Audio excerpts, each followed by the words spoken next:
Bismillahirrahmanirrahim. Assalamualaikum warahmatullahi wabarakatuh. Kenalkan, nama saya Dandi Putra Ramadan.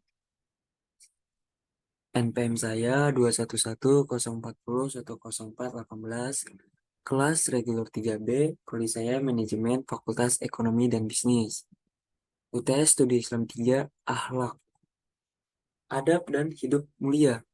Adab sangat penting dalam kehidupan manusia. Bagi orang-orang yang memiliki adab, biasanya terjaga dari perbuatan tercela, maka tidak heran jika adab sangat penting.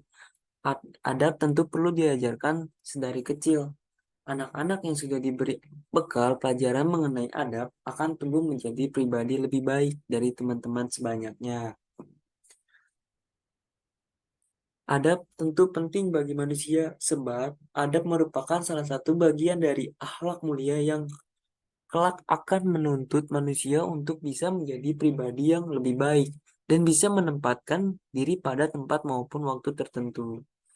Manusia yang beradab adalah seorang manusia yang mampu bertanggung jawab pada maupun kewajiban yang dimilikinya. Bagi manusia yang beradab, maka mereka akan mengetahui apa tanggung jawab yang harus dijalankan dan mana yang tidak harus dijalankan. Sama halnya dengan perbuatan baik, apa yang harus dikerjakan, serta perbuatan buruk seperti apa yang harus ditinggalkan. Ruang lingkup akhlak. Ruang lingkup akhlak meliputi akhlak kepada Allah serta akhlak kepada alam semesta. Dari sisi penyerapannya, makna akhlak juga dapat menimbulkan perkembangan makna yakni etika dan moral. Secara umum, dapat dikatakan bahwa akhlak yang baik pada dasarnya adalah akumulasi dari akidah dan syariat yang bersatu secara utuh dalam diri seseorang. Apabila akidah telah mendorong pelaksanaan syariat, akan lahir akhlak yang baik. Atau dengan kata lain, akhlak merupakan perilaku yang tampak apabila syariat Islam tidak dilaksanakan berdasarkan akidah. Imam Al-Ghazali menjelaskan bahwa akhlak adalah salah satu sifat yang tertanam di dalam jiwa manusia yang dapat menimbulkan suatu perbuatan yang mudah dilakukan tanpa adanya pertimbangan pemikiran lagi. Yang ketiga ada akhlak terpuji. Dalam ajaran Islam, akhlak terbagi menjadi dua jenis, yaitu akhlak terpuji dan akhlak tercela. Nah, akhlak terpuji itu akhlakul karimah adalah tingkah laku yang menimbulkan perbuatan baik sesuai dengan akal yang sehat dan ketentuan syariat. Akhlak mulia atau akhlak terpuji disebut juga dengan akhlakul mahmudah atau yaitu sikap dan tingkah laku mulia atau terpuji terhadap Allah, sama manusia dan lingkungannya. Sifat mulia tersebut bagi tetap muslim perlu diketahui yang bersumber dari Al-Quran dan hadis.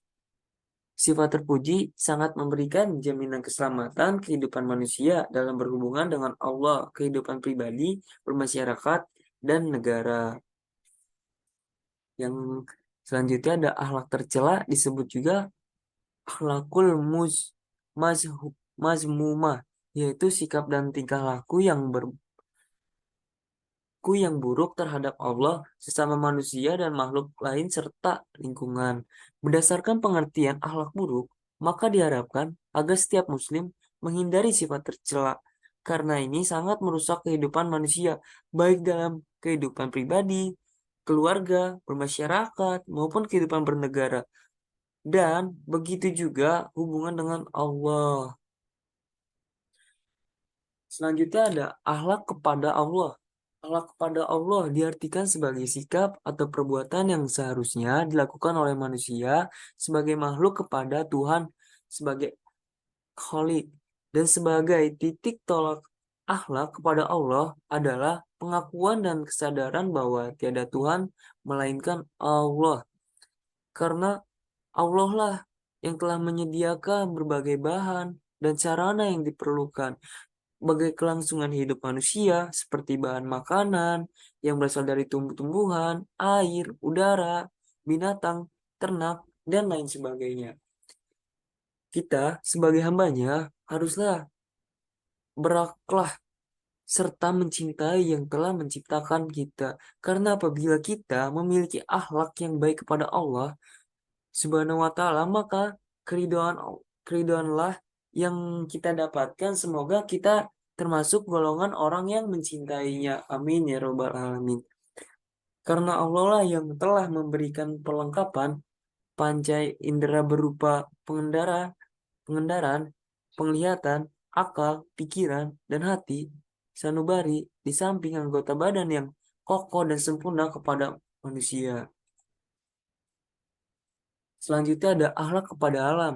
Ketahuilah, berfirman dalam Al-Quran, surah Al-Araf, Al-Araf ayat 59 yang artinya adalah, janganlah kalian berbuat kerusakan di bumi yang sudah diciptakan dengan baik. Berdoalah kepada Allah dengan rasa takut dan penuh pengharapan. Sungguh rahmat Allah itu sangat dekat kepada mereka yang berbuat kebaikan. Akhlak terhadap alam yang harus dilakukan selanjutnya adalah menjaga kebersihan. Agama mengajarkan bahwasannya kebersihan merupakan sebagian dari iman. Akhlak terhadap lingkungan harus didasari oleh setiap umat muslim, tidak hanya sebagian dari mereka, tetapi secara menyeluruh. Dengan demikian, berarti kita juga ikut menjalankan misi dari Rasulullah SAW untuk menyempurnakan akhlak. Orang-orang yang berbuat kerusakan di bumi merupakan orang-orang yang merugikan. Quran Surat Al-Baqarah ayat 27. Yang selanjutnya ada akhlak kepada Rasulullah SAW.